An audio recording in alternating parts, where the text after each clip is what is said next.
So, a case is happening. The judge, litigants, assistants, and court reporters are in their places.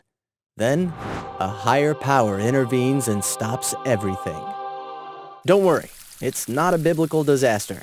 This is because the appellate court has issued a writ of prohibition. This isn't the kind of prohibition that led to speakeasies and moonshine. A writ of prohibition is an order from a higher court to a lower court directing them to stop the litigation. This happens because the appellate court has determined that the lower court does not have jurisdiction over the particular case that was initiated, or jurisdiction for a particular action in a case. A writ of prohibition has a very narrow scope compared to other writs and can only be used for something about to happen in the future. If a prohibited action or hearing has already taken place, a writ of prohibition cannot apply.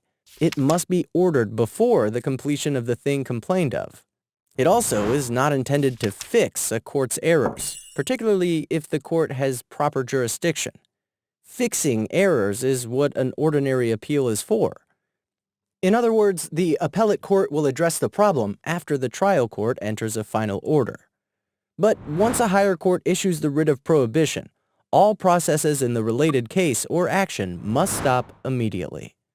The most common use of a writ of prohibition is when a trial judge refuses to disqualify himself or herself from presiding over the case, even though the law requires them to.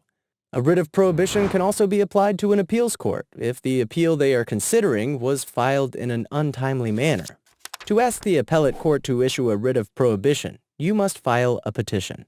Unlike a notice of appeal, your petition is not just a notice, but an entire brief.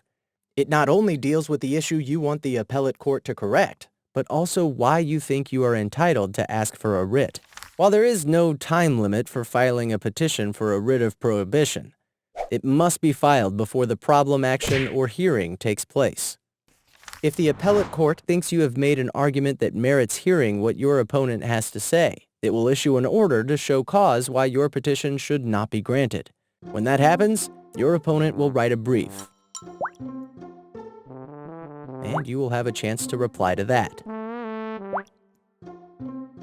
Meanwhile, the order to show cause prevents the trial court from proceeding while the appellate court is considering your decision.